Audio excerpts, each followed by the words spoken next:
공부하기가 참 힘들죠, 이 공부가. 사실 진짜 힘듭니다. 그래서 이 나이가 특히 들어가면서 이게 더 힘든데, 실제로 그 고등학력자는 이 공부가 더 힘들어요. 그리고 이제 아예 뭐 국민학교 아니면 국민학교 졸업한 사람이, 농사 짓는 사람이 오히려 이해를 더 잘할 수가 있어요. 아예 안 그러면은 천재적인 머리를 가지고 있는 사람.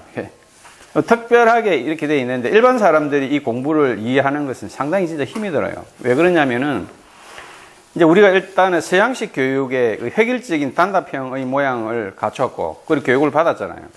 근데 이걸 이제 갑자기 이제 한 단어를 가지고 유추하는 현상의 모양을 계속 파생적으로 공부를 해야 되니까 이게 머리가 상당히 힘이 든다고.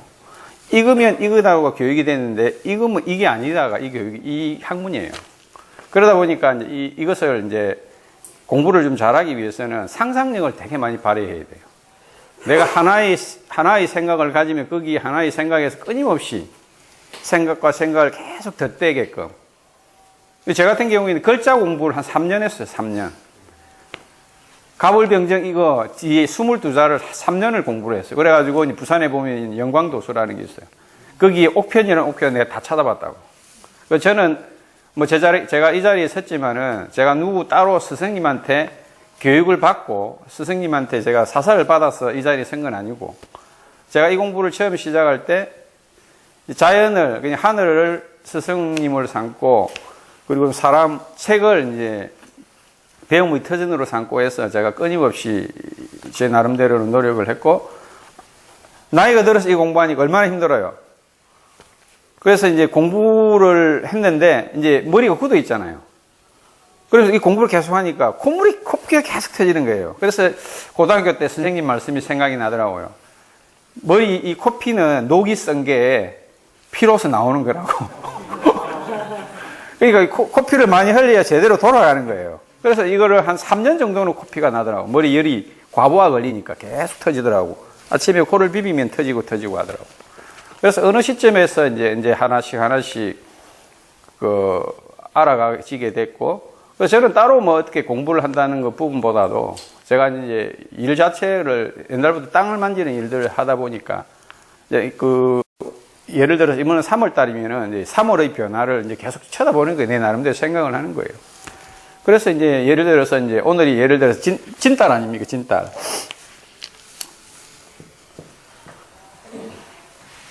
진은 이제 예를 들어서 우리가 뭐 수기가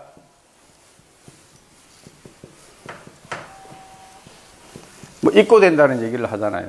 그러면 우리 이제 진술충미가 대세운에서 항상 걸려요. 이거 진짜 힘든 공부거든요.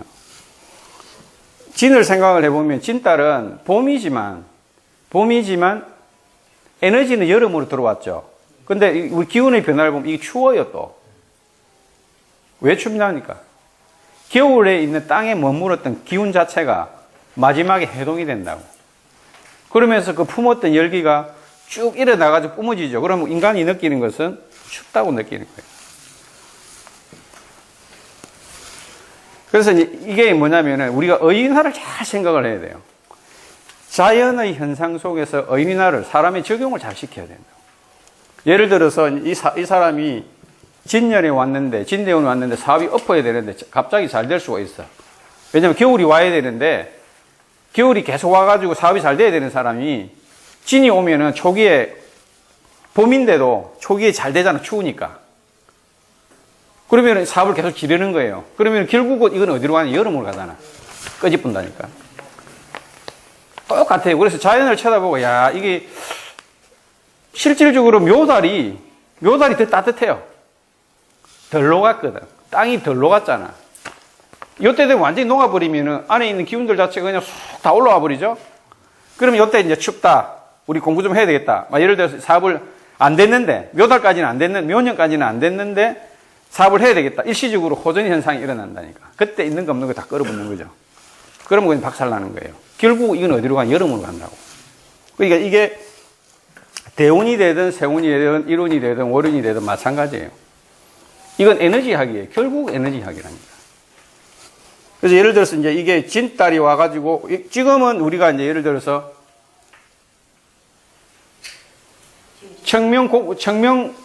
고구잖아요. 그렇지. 고구인데, 이제 이게 우리가 이제 24절기라고 하잖아요. 이 재밌는 게 있어요. 제가 한번 설명을 해 드릴게요. 간단하게.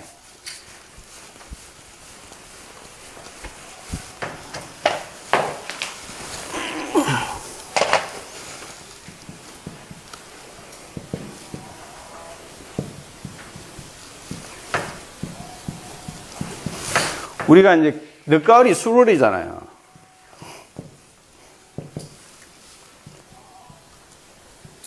백로하고 상강이죠. 상강 맞죠? 그러면 예를 들어서 인달이다.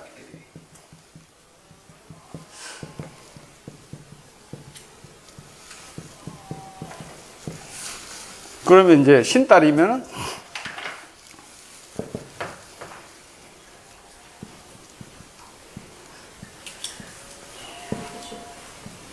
처서죠. 입동하고 처서가 되잖아요. 결국은 뭐냐면 이 물의 변화야. 봐요. 우수는 비잖아요. 우리가 대동강물도 녹는다는 우수잖아요. 그러면 결국은 대지를 적셔주는 물이 결국은 땅에 있는 에너지를 변화를 시키는 거예요. 그리고 입동은 처서 아닙니까? 그 올라왔던 기운을 비가 꺼져버리게 하잖아. 그게 옛날 사람들이 이게 농사학문이에요. 결국은 농사를 가지고 이 물의 변화는 결국 뭐로 생기냐면은 온도의 변화예요. 온도의 변화는 뭐냐면은 태양의 그 자전 공전 운동이에요. 그러니까 이게 결국은 뭐냐면 이게 인문학이 이전에 자연과학이에요. 이것을 어떤 식으로 사람의 그런 그 일상사나 모든 운명사에서 일어나는 일들에게 그냥 응용화 시킨 것밖에 안 돼요. 그러니까 우리가 이걸 획일적으로 외우려고 하면 절대 안 된다고. 자연의 변화 속에서 우리가 이런 기운이 왔다 그러면 이게 이러면 조심해야 되겠다 아니면 더 펼쳐라. 예를 들어서 이 사람이 화운이 오면은 아주 좋은 운으로 넘어가는데 진년이 넘어오면 초반에 얼마나 힘들어요. 추운 겨울이 와버리니까. 그럼 이때는 조금 참고 더 견뎌봐라 해줘야 된다. 그러면 여름이 열려버리잖아요. 그런 거와 똑같다니까. 그러니까 우리가 이것을 단순하게 공부를 하면서 획일적으로 이거다 하면 안 된다고. 그냥 우리 읽어주는 거잖아요. 전체적인 큰 아우터라인을 읽어주는 거예요, 이게. 그랬을 때 이제 대세운에서, 그러니까 뭐냐면 팔자라는 것 자체가 그 22자의 결국은 변화예요. 그 글자 자체가 어떻게 변화하고 변하는 모양이 형충파합이라는 게 있잖아요. 그런 뭐냐, 인간 사이에 있어서 부딪힘이라고. 내가 가만히 있는데 요즘에는 가만히 있어도 그냥 걸잖아요. 전화 와가지고 어디 나온다는 건 뭐냐면 옛날보다는 받침이 많아졌다니까. 그러면 해석의 방법도 거기에 맞춰서게끔 우리가 해줘야 되는 거예요. 그래서 이제 제가 오늘 오면서 비가 왔지 않습니까? 방금 비가 와가지고 지금 맑아졌죠? 그럼 이 비가 오는 걸 예를 들어서, 이 진달인데 비가 온다? 그럼 수기가 필요한 사람들은, 이제 드디어 내가 이제 접어야 되는데 갑자기 비가 오니까 이제 혹인갑다 싶어가지고 이제 미리 였는 거예요. 그럼 결국 딱 맑아지면 그냥 아웃되는 거라고. 똑같이 해요. 그러니까 이거를 어떤 식으로 응용을 잘하느냐. 그걸 느낌으로써 계절의 변화를 잘 생각을 해야 돼요. 결국은 우리가 뭐 연월일시 하면은 뭐 전부 다 글자 자체가 계절을 나타내는 단어잖아요. 계절과 자연의 변화의 모습 속에서 인간이 움직이는 것을 자연과 똑같이 본 거예요, 옛날 사람들은. 거기에서 흥망성쇠가 그대로 드러난다. 아까 우리 앞에 설명하신 분, 강의 잘 들었습니다. 그래서 이제 제가 이제 덧대어 조금 설명을 하자면은 이제 성인은 아는 것을 말하고 소인은 모르는 것을 말하는데 성인은 모르는 것을 알기 때문에 도라고 했단 말입니다. 모르는 것을 모른다고 하기 상당히 힘이 듭니다. 우리가 이것을 와가지고 저도 이제 실제 감정을 하면서 이런 얘기를 해요. 앉으면은 들어오는 내방객들이 되게 무서워해요. 그 사람들은 우리가 전부 다 아는 것처럼 생각해요. 심리적으로 그 사람들이, 우리는 공부하는 사람들끼리니까 서로 얘기를 하고 있지만 일반 사람들이 찾아 들어오면은 벌벌벌 떨어요. 그러니까 이제 어떤 사람들 이제 명함 쳐다보면은 이런 말 있어요. 씨부리지 마라, 다 알고 있다. 이렇게 명함에 붙여놓는 것도 있다니까. 그러니까 말하지 마라 이거야. 그러니까 우리가 생각하는 것은 뭐냐면은 저는 항상 이런 얘기를 하거든요. 딱 앉으면은 불편하게 생각하지 마시고 편안하게 생각하시고 지금 이 순간만큼은 당신이 이 세상 그 어느 누구보다도 내가 당신의 일과 당신의 운명에 아주 적극적으로 개입을 해서 내가 알고 있는 만큼 얘기해 줄 테니까 참고해서 판단은 본인이 알아서 하라고. 지금 여기서 가장 걱정해주고 당신에 대해서 가장 신경 써주는 사람 내밖에 없다. 그러니까 당신이 하고 싶은 얘기, 마음에 있는 얘기 하고 거기에서 당신이 판단을 해라. 내가 아무리 운이 좋다고 하더라도 판단의 요소를 우리는 억지로 강제를 할 수는 없잖아요. 그런 아우터라인을 설정을 해주고 설명을 하고 그러면은 그 사람들이 받아들이는 말은 우리가 생각하는 것 이상으로 아주 깊이 들어가요. 그래서 그 판단의 내가 봤을 때 한 60, 70% 이상을 좌우한다고. 그러니까 이게 단순하게 우리가 돈을 받고 하는 거 이전에 사명감 없이는 이거 힘들어요. 실제로 저도 개업을 해봤지만은 이 개업 나가지고 유튜브 뭐 나오고 누구 하듯이 해가지고 대박 그런 거 없습니다. 이 마음 공부로 닦는다고 생각 안 하면은요 이거 못 버텨내요. 내가 마음 공부하고 내 스스로 공부한다는 마음을 가져야지만이 이 공부가 대성을 할 수 있어요. 그리고 이제 제 개인적으로 최고 좋아하는 말이 학문 앞에 겸허할 줄 모르는 사람은 학문할 자격이 없는 거예요. 이것은 자기의 수양을 생각을 하고 공부를 시작을 해야 이게 늘게 돼 있어요. 쫓기듯이 공부하면 절대 안 됩니다. 우리가 이거 빨리 하고 싶죠. 이게 잘 안 돼요. 왜냐하면 이거는 생각을 계속 덧대야 되거든요. 생각을 꼬리를 물고 계속 하다 보면 지금은 저는 사주 별로 안 열어봅니다. 무슨 띠예요? 띠 하나 가지고 아니면 뭐 그래가지고 그냥 풀어본다니까. 사주 자체가 잘 안 열어봐요. 그냥 와가 쳐다보고 얘기 몇 마디 들어보고 그래 뿌린다니까. 그래가지고 예를 들어서 뭐 한 번 더 물어보겠다 하면은 그럼 한번 불러보세요 하고 말지 안 열어본다니까요. 열어볼 필요가 별로 없어요. 와가지고 쳐다보고 얘기 몇 마디 하면은 스토리 그냥 그려져요. 도사님일 때 가능하죠.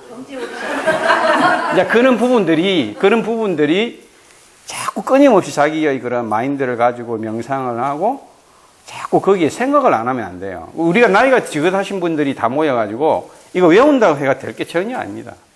그냥 흘러가는 흐름을 읽고 이 사람이 어떤 모양에서 이렇더라.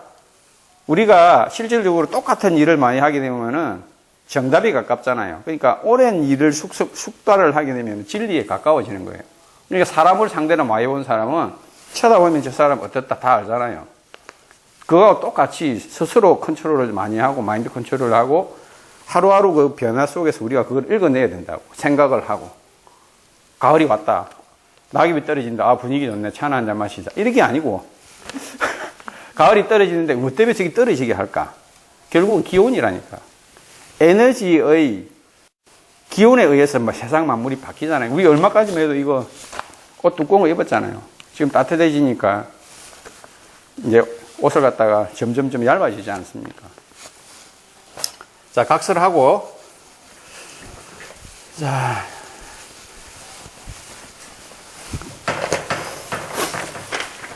자, 그러면 이제 이게 조금 어려운 것 같아서 아주 쉬운 거로 해서 제가 이제 준비를 조금 해왔습니다.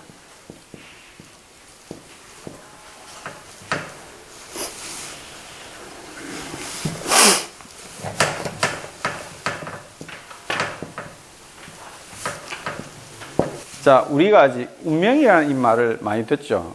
일반 책에 보면 명은 주어진 사주팔자고 운은 살아 움직인다 하는데 그런 관점에서 말고 좀 다른 관점에서 한번 바라봅시다.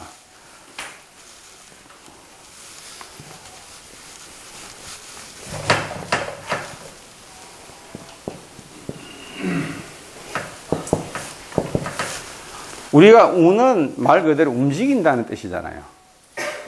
움직인다는 뜻이죠.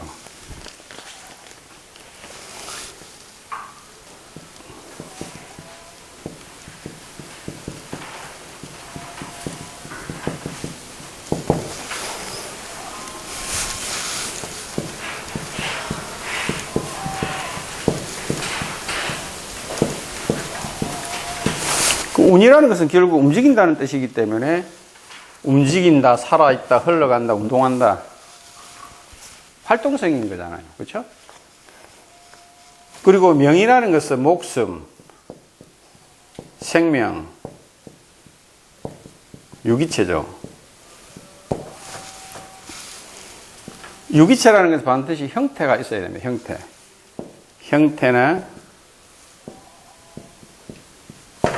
모양이 있어야 됩니다. 전제되는 조건이 있죠. 반드시 살아 있어야 됩니다. 죽은 건 아무것도 우리가 볼 필요가 없죠. 그리고 그 살아간다는 것은 살아갈 수 있는 환경이 있어야 돼요. 내가 지금 속해 있는 환경이 반드시 있어야 됩니다. 전제 조건이에요. 그리고 이제 우리가 공부하는 이 학문은 그 살아있는 생명체가 어떤 환경 속에서 움직이느냐. 그렇죠? 그러니까 우리가 뭐 대운을 보든 세운을 보든 그러한 우리가 지금 여기서 있는 이 자체가 살아있잖아요. 살아있는 것이 여러 환경 속에서 있단 말입니다. 이 환경 속에서 우리가 어떻게 흘러갈 것인가. 그걸 우리가 공부하는 거예요. 이러한 전제 조건이 없으면 안 되는 거죠. 죽은 사람은 볼 필요가 전혀 없죠. 그 과거는 필요가 없다는 거예요. 앞으로 미래가 어떻게 갈 것인가가 되게 중요한 요소죠.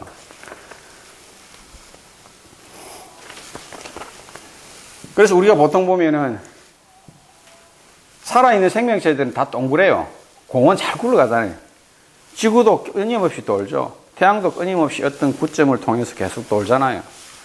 그러면은 그 큰 환경 속에서 우리 인간의 모습이 공전과 자전을 통해서 어떤 모양으로 바뀌잖아요. 옷이 모양이 바뀌듯이 인간도 사주팔자도 주어져 있는 그 순간의 에너지가 어떤 대운과 세운이 왔을 때 우리 어떤 모양으로 갈 것인가를 공부하는 거예요. 그럼 거기에서 나오는 이론들이 많죠. 삼합, 신살, 형충파해합 상당히 많죠. 그걸 개념을 잡아야 되는 거예요.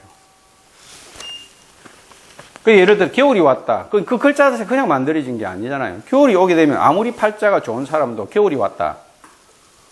겨울이 오게 되면 겨울의 모양대로 가야 되는 거예요. 아까 설명하신 대로.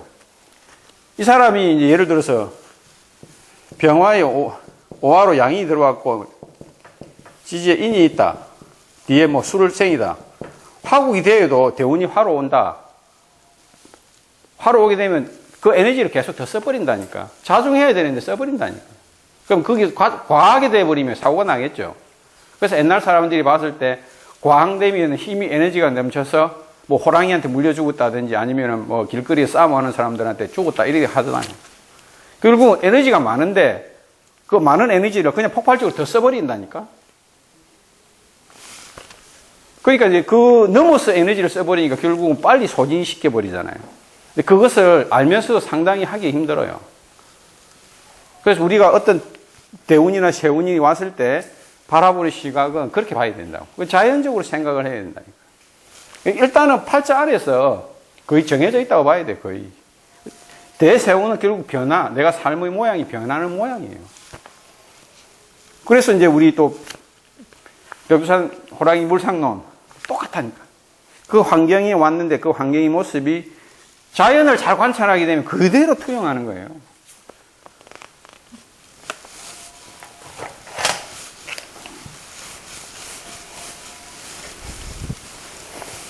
그러면요. 예. 여기 이노스 삼합이 됐잖아요. 예. 그러면 에너지를 지금 많이 쓰잖아요. 예. 화원인데 대운이. 예, 예. 그렇게 되면은 결국은 힐링하는 쪽으로 가야 되는 게 맞는 거죠. 그렇죠. 예. 움직임이 덜한 쪽으로.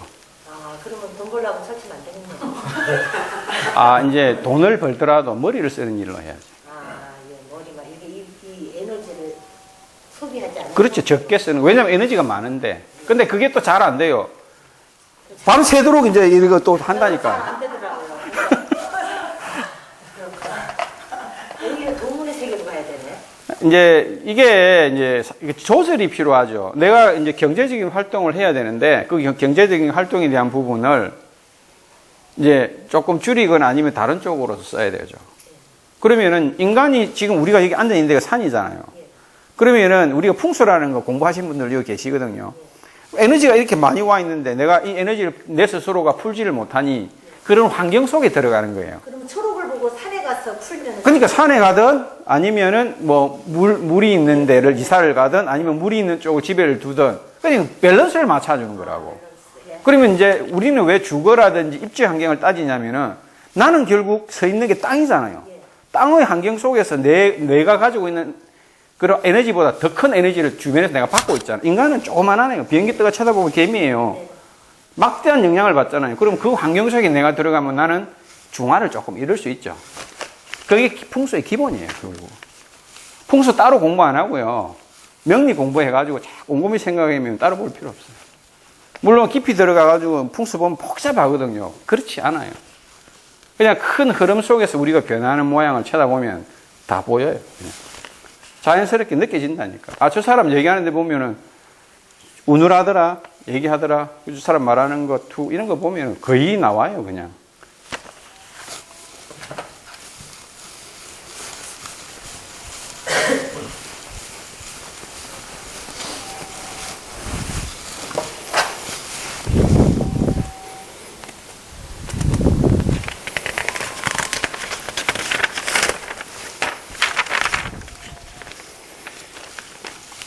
우리가 이제 이 공부를 하잖아요. 이 명리학이라는 거를.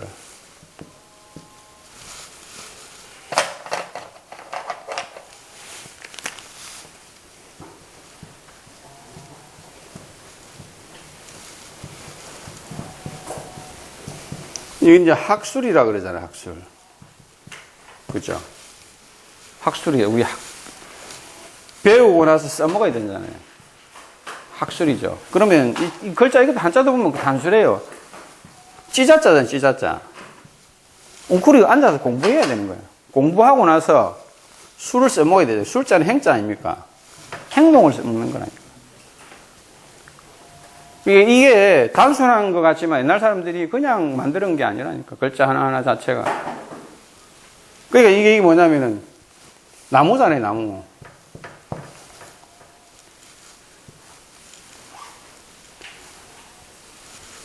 나무를 자르는 방법이잖아요, 결국은. 써먹어야 되잖아요, 행동으로. 그러니까 우리가 이제 이걸 뭐냐면은 방편적으로 넘어가면은 학문으로 넘어오기 힘들어요. 맞추고 있죠. 근데 오래 가지는 못해요. 근데 이제 이 학문은 뭐냐면, 학은 뭐냐면 끊임없이 자기가 생각하고 하다 보면은 내가 내 에너지 그 샘물을 끊임없이 창출하는 거예요. 이게 조금 더뎌요. 그냥 남들이 봤을 때는. 근데 더디지만은 끊임없이 내가 내 스스로, 결국은 이건 내 스스로가 만족할 수 있는 학문이거든. 누구와 뭐 맞추고 그런 거는 다음 문제고, 내가 내 평안을 안는 게 가장 중요한 거거든요. 그 부분만큼에 있어서 이 학문만큼 좋은 게 없어요. 그럼 이 학문도 여러 가지 많죠. 뭐 유김도 많고, 그 다음에 뭐 주역점 할 게 너무 많죠. 근데 이게 다 하기 힘들어요. 그러니까 가장 여기서 공부되는 것은 이제 우리 백호 선생님 말씀처럼 물상에 대한 부분도 결국 자연의 흐름 속에서 내가 어떤 모양에서 어떻게 변화하거나 이걸 다 배웠잖아요. 우리가 자연 관찰하잖아요. 사생시. 그림 그리기도 가고, 뭐, 백일장도 하고 가고, 또 여기 보면 진주고 산청이고 얼마나 많아요. 자연 속에서 일어나는 걸 쳐다보면서 계속 쳐다보는 거지. 그러면서 자연적으로 파생해서, 아, 요래서 이런 모습이구나. 그거예요. 그걸 팔자에 그냥 싹 들여다보면 돼요.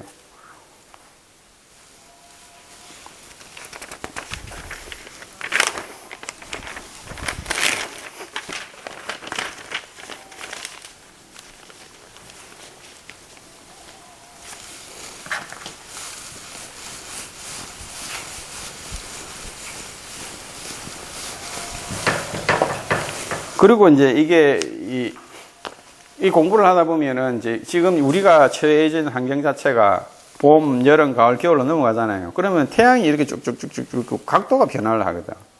그러면 이제 에너지량을 받는 게 틀리잖아요. 그러면 이제 각도가 이렇게 비스듬히 올 때는 햇빛 받는 양이 작기 때문에 내가 겨울 옷을 입어야 되고, 햇빛이 점점 떠오른다고. 그럼 여름이 되잖아요. 사람의 생각도 운도 똑같아요. 내가 팔자에서 타고난 게 연월 일시 중에서 어느 시점에서 내가 탁 태어났으면 내가 갖는 팔자라는 것은 결국은 옛날 사람들이 그 모양대로 만들어낸 거예요. 글자의 모양. 사물이 변하는 모양을 그대로 만들어서 이제 사람에 적용시킨 거야.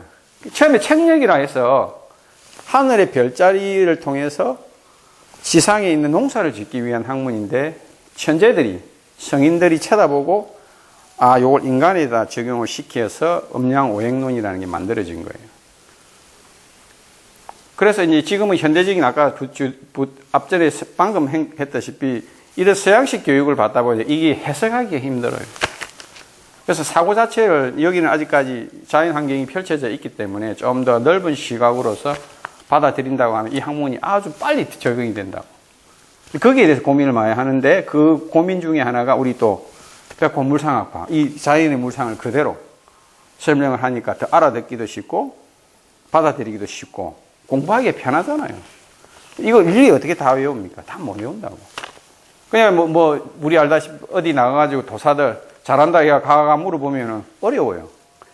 쉽게 설명하시잖아요.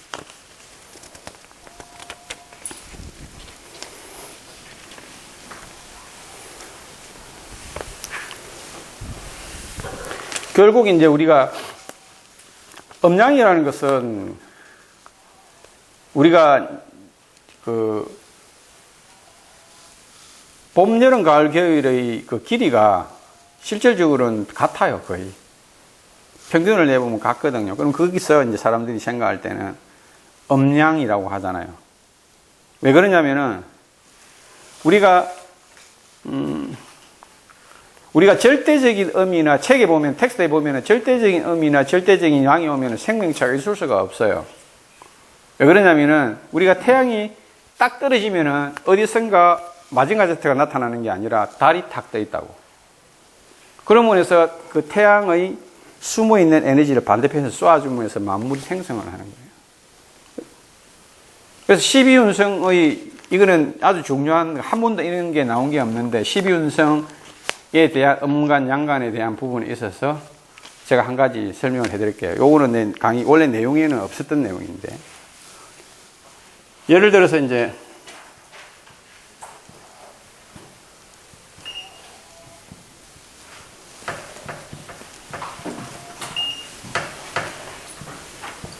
병화는 술에 입고하죠.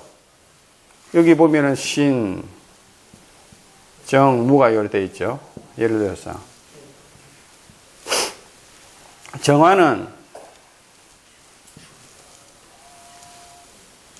이 양지죠. 양지 맞잖아요, 양지. 술의 양지가 되잖아요. 그죠? 이 왜 양지가 될까요?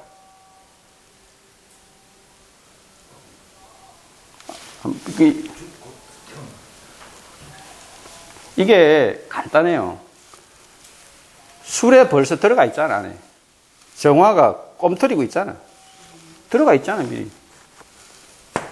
들어가 있잖아요. 들어가 있으니까 양인 상태에서 거꾸로 가는 거죠. 간단해요. 들어가 있는 상태잖아, 벌써. 정화는. 그 쉽게 얘기하면은 우리 달의 모양과 같은 거라. 태양이 딱 찍는데 달이 탁 올라와 있다 아닙니까? 벌써 들어와 있잖아. 벌써 그 옹크리가 있잖아요. 준비가 되어 있잖아요. 그게 12운성이에요. 근데 이걸 갖다가 양간이 맞니, 음간이 맞니 하는데, 물론 거기에 대한 명리학의 이론의 제가 공부하면서 출발이 부정에서 출발했던 거예요. 명리학의 이론은 다른 관점에서 바라보자 하고 공부를 했어요. 그래서 12운성에 대한 부분도 상당히 고민을 많이 했고, 진술충비라는 이 네 글자에 대한 부분도 고민을 상당히 많이 했다. 들어가 앉아 있잖아, 벌써. 웅크리고 있는 모양에서 벌써 길러져 있잖아요. 양지에서.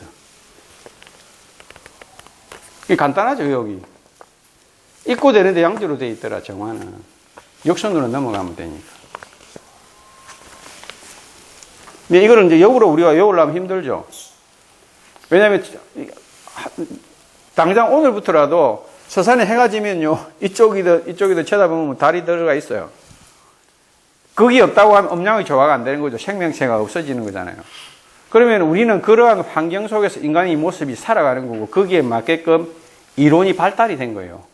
옛날 사람들이 쳐다봤을 때 우리의 시각은 현대의 관점에서 바라보면 안 돼요.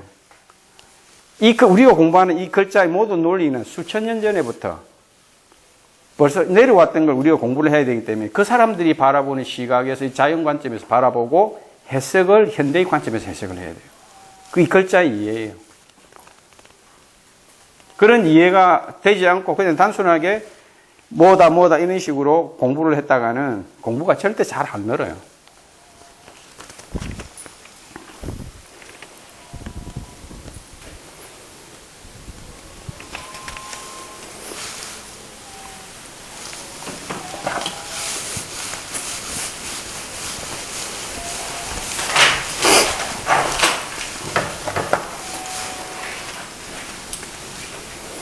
그리고 이제 우리가 이제 흔히 보면은 우리가 이제 동양학이라고 하는 이 공부를 배우고 있는데, 동양학을 한마디로 얘기를 하자면은 이제 이 원이죠. 원인데 이거는 뭐냐면 순환이라고도 하고, 불교에서 얘기하는 윤회, 부활이라고도 하죠. 끊임없이 순환하잖아요. 이건 뭐냐면은 생명체는 살아있는 것은 끊임없이 순환을 해요. 우리가 육식갑자가 순환하고 십이지지가 끊임없이 돌면서 일어나는 일들이 변화하는 것밖에 없어요. 큰 일을 쭉 살펴보면요, 거의 비슷한 패턴으로 움직여요. 인간의 기억이라는 것은 과거는 잊으려고 하는 게 많은 습성이다 보니까 그게 유물이고 무물이고 해가 대운에 대한 부분에서도 나눠지고 한다고. 과거는 내가 아쉬움이 남잖아요. 그럼 별로 생각을 안 하거든. 미래는 항상 희망적이고. 그래서 우리는 끊임없이 순환과 윤회, 부활이라는 다시 자라고자 하는 부분을 가진다고. 그러니까 이제 이게 동그랗다는 것은, 우리가 이거 보면 원불교도 동그란 거 하나 더 그려놓죠.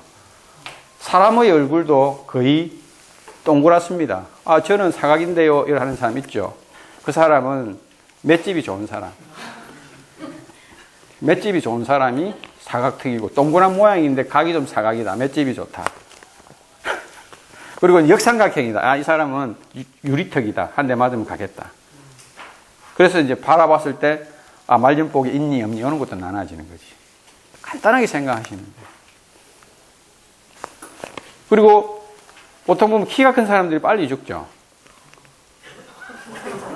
그러니까 키가 작은 사람들이 장수를 많이 하죠. 그러니까 하는 이유가 뭐냐면은 땅의 기운이 쫙 붙들고 있잖아요. 니는 조금 이따 올라가라. 니는 많이 올라가라. 쫙 올려주는 거지.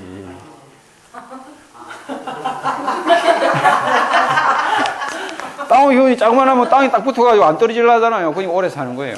그러니까 키 작다고 생각하지 말면 할 필요가 없죠. 니는 빨리 죽을까 아이가 내보다. 이렇게 생각해라고.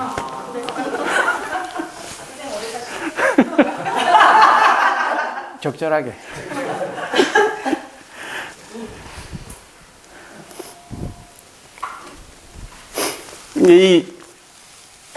우리가 이제 여기에 또 덧대는 이론 중에 하나가 우리가 이제 삼합이든지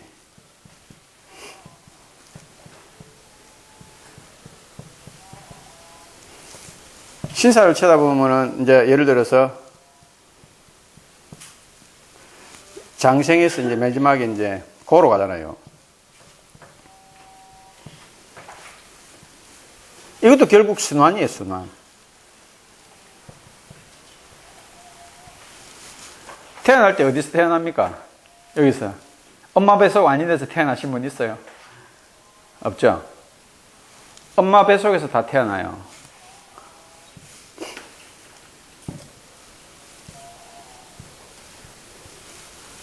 정점에 가죠. 사람은 태어나서 몸이나 생각이 정점에 들어갑니다. 그 정점을 딱 치고 내려가죠. 그러면 우리가 이제 태어나가 장생 목욕하고 그 다음에 이제 입고될 때는 이제 육회나 화계로 넘어가죠. 그러니까 우리 어린애가 똥오줌 못 가리죠. 나이가 들면은 똥오줌을 어른도 못 가지죠. 그러면 어디로 들어갑니까? 얘는 뱃속으로 태어났는데 무덤 속으로 들어가죠. 상황만 환경만 다른 것밖에 없어요. 그러니까 뭐냐면은 똑같은 사물의 이치를 생각을 조금 바꿔서 생각해요. 이거는 역성장을 한다 그러죠. 역성장. 거꾸로. 그 차이밖에 없어요. 그 옛날 사람들이 만들어낸 게 그냥 흘러가는 흐름 속에서 가더라. 근데 사람이 태어났는데 엄마 뱃속에 어떻게 기어 들어가냐? 못 들어가죠. 무덤으로 들어가잖아. 돼지의 어머니 속으로 내가 들어가잖아. 돼지에서 받은 몸을 가지고 엄마의 뱃속에서 나와서 내 생명의 근원인 돼지 속으로 들어가는 거예요. 그것이 12운성이고 삼합이에요. 거기에서 일어나는 일들을 한자 푸른 항밖에 없다. 그러면 12운성이 맞느냐? 맞죠. 삼합도 맞죠. 다 맞죠. 적절하게 응용을 해야죠. 이게 결국 응용하기예요. 응용이라는 것은 생각을 많이 해서 그때그때 맞게끔 한 번씩 써먹는 거예요. 시행착오 교체해야 되겠죠. 신이 아닌 이상. 그러니까 내가 아는 만큼은 얘기하고, 그러면 상대방이 대화를 통해서 내가 하나하나 정립을 해 나가야 돼요. 그 기본적인 베이스는 항상 어떤 사물의 흐름이나 그 기운의 흐름을 충분하게 생각을 해야 돼요. 막상 여울라고 하면 진짜 안 돼요. 저는 이런 과정을 쭉 다 겪어왔고, 요즘에는 이제 특별히 뭐 사주 이렇게 안 들여다봐요. 얘기 몇 마디 통해가지고 스토리가 짝짝짝 연결이 돼. 징검다리식으로 띄어서 넘어간다고. 몇 마디만 쳐버리면. 어떤 사람들은, 저 사람 신받은 거 아니냐. 아직 작두가 안 탑니다. 결국은 이제 우리가 개인적으로 죽음의 고로 들어가서 우리의 생명은 어떻게 윤회가 되겠어요? 저 세상에서 옥황상제나 저승사자 만나가 다시 태어나게 해주십시오라고 하는 게 아니라 내 자손에 의해서 유전학적으로 살아있는 거예요. 그래서 내가 죽음을 두려워할 필요가 없는 거지. 그래서 옛날 사람들은 수지발모를 갖다가 부모를 항상 내 자식을 소중하게 여기고 말도 잘 안 났어요. 내 자식이지만. 그 말 뜻은 뭐냐면 내가 낳은 자식은 내 분신인데 내가 때리고 할 필요가 있어요? 없다는 거죠. 그래서 이제 이게 유전학자들은 사람이 죽는 데 대해서 웃는다니까. 자기가 죽어도. 왜? 내가 내 씨앗을 내 자식을 통해서 내가 펼쳐놨잖아요. 그럼 나는 영원히 단절되지 않는 이상 나는 살아있는 거예요. 그래서 옛 사람들은 죽음을 두려워하지 않았다고. 지금은 우리 아니만 생각하잖아요. 그래서 자식을 어떤 모양이든지 간에 소유물로 생각하는데, 실제로 제가 이런 부분에 대해서 생각을 좀 많이 해보니까, 내가 자식이 내 몸에서 씨를 받고 밭을 받아서 태어났지만 결국 자식은 내하고 인격적으로 달라요. 내하고 같은 삶은 안 살거든. 내 몸을 빌려서 내 가정적인 환경 속에서 내가 자라는 것 뿐이지 객체란 말입니다. 그럼 뭘 주냐? 정신적인 멘탈과 방향성만 제시해주고 니 알아서 살아라고 해요. 그게 정상이에요. 그 부분에서는 서양식 교육이 좋아요. 서양식 마인드가 좋아요. 결국은 자식은 부모를 갉아먹잖아. 하고 싶은 건 내 마음대로, 아까 말씀드린 내 마음대로 가고 싶은데 못 간다. 결국 최고 걸리는 게 자식 아닙니까? 시간이 가면 갈수록.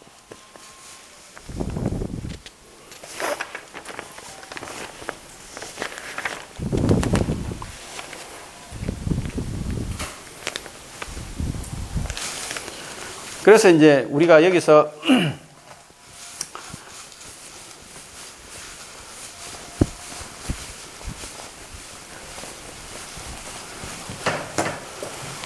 우리가 이제 아까 음양을 얘기했다시피 지금 우리가 보이는 세계는 시야가 뭐 아무리 넓어봐도 내가 알고 있는 세계의 극소수죠. 얼마 안 되죠. 보이지 않는 세계가 더 큽니다. 그럼 보이지 않는 세계의 음의 세계죠. 그러면은 우리가 예를 들어서 팔자에서 목이 부족하다. 어디 살아야 되겠습니까? 숲 가까이 살면 좋겠죠. 토가 부족하다. 그럼 빌딩 위에 높은 데 살지 말고 땅으로 가야 되겠죠. 수가 부족하면 강가에 가야 되겠죠. 화기가 부족하면 포항제철 가면 되겠죠. 그런 식으로, 뭐 아니면은 이제 화기가 부족하다면은 목욕탕 옆에 간다든지, 아니면은 어린애 초등학교 옆에 간다든지, 화기 덩어리잖아요. 그렇게 가는 게 풍수예요. 현대의 풍수의 개념이에요. 예를 들어서 제가 한 번씩 자주 하는 말이지만, 이 지구라는 환경 속에서 유기체인 우리가 인간만이 여기 존재했겠습니까? 저는 그렇게 생각 안 하거든요. 최소한 10번 이상의 우리 같은 유기체들이 태어났다가 손을 댔던 거예요. 50억 년이라는 세월이 있잖아요. 우리 한 번씩 곳곳에 쳐다보면은 뭐 문명에 대한 흔적들이 드러 나오죠. 몇 억 년 됐죠. 그러니까 결국 파괴와 생성을 되풀이하는 것밖에 없어요. 그러니까 우리 지구는 제가 봤을 때 기름은 2000년 짧으면 1000년 이상 못 가요. 소멸한다고 봐야 되겠죠. 지금의 속도로 나가가지고는 2000년 힘들 것 같아요. 그래서 지금은 우리는 이제 우리하고는 상관없죠. 예를 들어서 우리 죽고 나면 모르니까. 근데 이제 후대로 내려가면 내려갈수록 문제가 심각해지죠. 사회의 흐름 자체가 지금은 그대의 데이터, 그대의 세력들이 이는 우리같이 공부를 하지 않는 사람들을 거의 정신을 지배한단 말입니다. 매스미디어나 광고를 통해서. 우리는 거기에 생각할 필요도 없이 깊은 마음을 성찰을 못하고 흘러가는 흐름만 그리 하드라마 알고 그냥 내가 아는 것처럼 떠드는 거예요. 그래서 생각을 많이 하게 되면은 그런 부분에 대해서 눈에 보이게 되거든요. 그래서 눈에 보이는 이 글자이기 이전에 이제 자연의 흐름을 잘 읽어서 공부를 하시면 크게 이 공부에 대해서 만족할 수 있는 수준으로까지는 올라올 거로 생각이 들어요.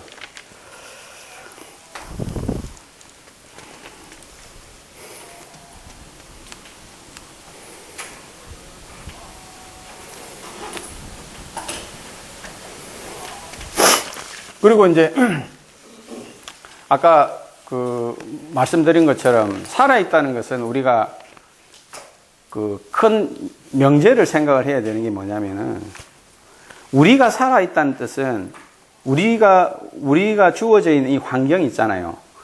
지구라는 땅덩어리, 태양, 그리고 주변에 빛을 주고 하는 모든 무생명체들도 살아있어야 되겠죠. 그들은 우리한테 영향을 주니까 당연히 살아있어야 우리가 살아있잖아요. 그게 전제 조건이에요. 그래서 옛날 사람들이 우리가 보면 타로 하시는 분들 있죠. 타로도 보면 별점이잖아요. 결국은 별도 빛을 낸다는 것은 살아있다는 뜻이에요. 그리고 주변 환경에서 주는 부분들을 다 운명하게 연결을 시키는 거예요. 그러한 주변에 우리가 이제 요즘에는 이제 이런 과학의 시대다 보니까 그 지구과학이라든 이런 걸 쳐다보면 다 이렇게 움직임을 보잖아요. 그들 죽은 것 같지만은 끊임없이 운동을 하고 있기 때문에 그 운동 속에서 우리가 살아있는 거잖아요. 그 살아있는 우리 에너지를 받아서 우리가 그 에너지를 직간접적으로 맞는 거예요. 그래서 명리를 쳐다보면 음양오행론으로 들어갔을 때는 100% 안 맞아요. 많이 맞으면 뭐 한 80, 70 그죠. 나머지 부분들은 별자리. 별에서 주는 그런 에너지론을 인간이 해석이 안 되는 거야.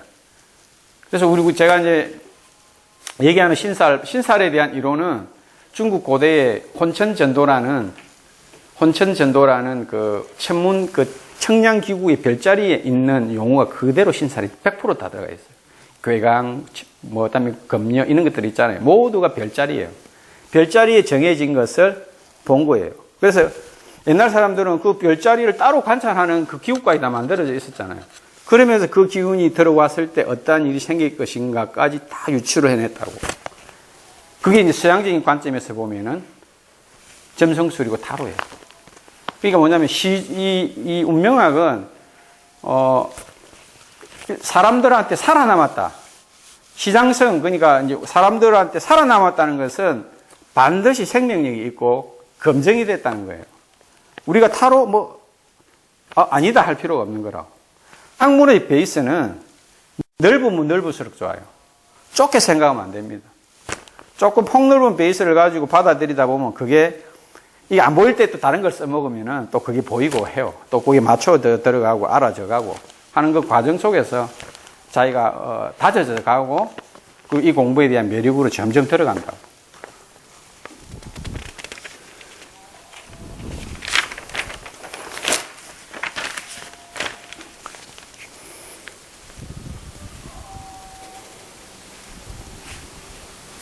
그래서 이제 결론적으로 내 자신의 운명을 안다는 것은 자연을 잘 아는 것이고, 자연을 잘 안다는 것은 나를 잘 아는 것이다. 그리고 더불어서 우주의 이치를 알고 통달하는 학문이다. 여기 이제 이 사찰이잖아요. 부처님께서는 제가 이런 말씀드리면 하겠지만 부처님께서는 보리수에 앉아서 삼라만상의 움직임을 다 통달하셨거든. 그 우주의 운행 질서가 어떻게 들어가는지까지를 다 통달했어. 하나의 인간이 그러한 영역에까지 들어가기는 힘들죠. 그 영역을 넘어서, 그래서 어느 종교학자는 이런 얘기를 해요. 지구상에서 살아남는 종교는 불교밖에 없다고. 우주학입니까? 그 수천 년 전에 살았던 사람이, 성인이 어떻게 지금의 시각으로 봤을 때도 훨씬 넘어서 그 과학과 우주의 세계를 다 꿰뚫었는지에 대한 부분은 참 아이러니죠. 그래서 제가 적은 칼럼이라든지 이런 데 쳐다보면은 밤하늘의 별들을 쳐다보면서 대우주의 이치를 알았던 이 공부를 했던 이 성인들이 석가나 부처 이전의 석가나 부처였다고 저는 그렇게 생각하거든요.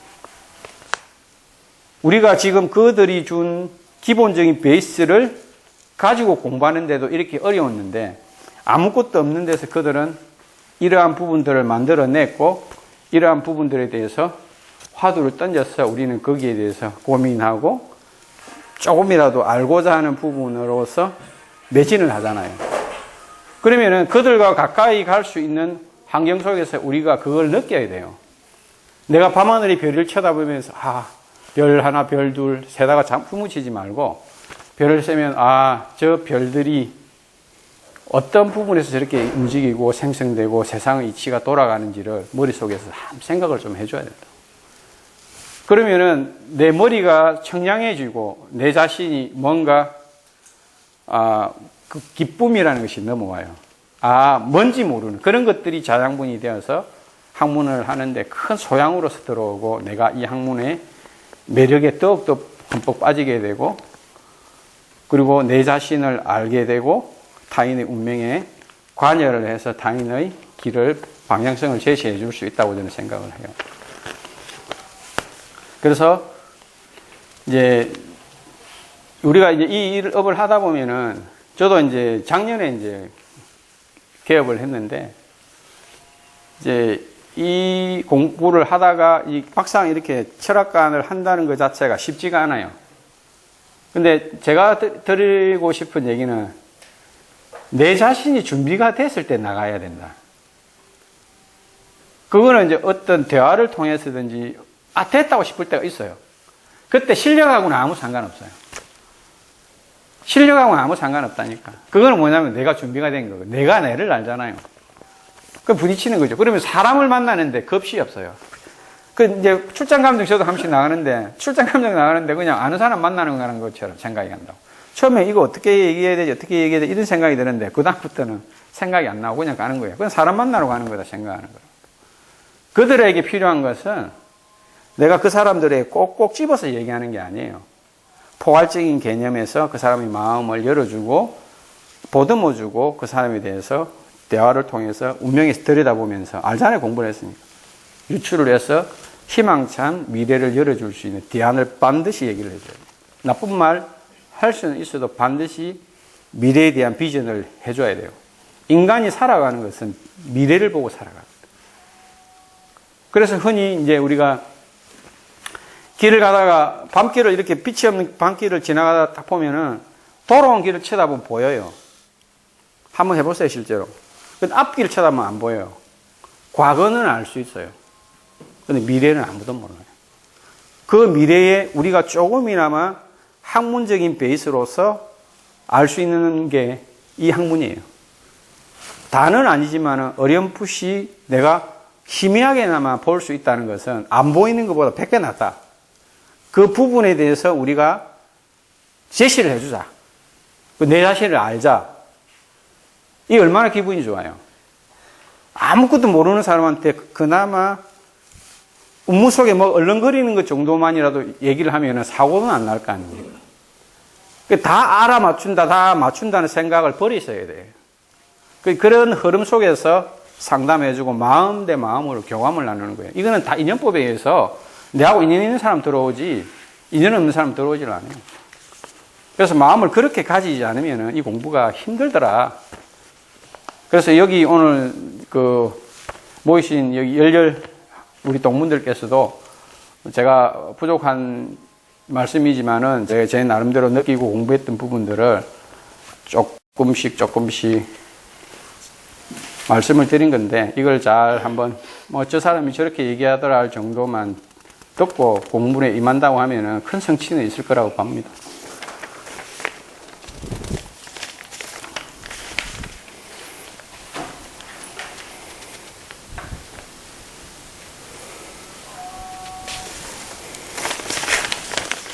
그래서 이제 결론적으로 이제 말씀을 드리고자 하면은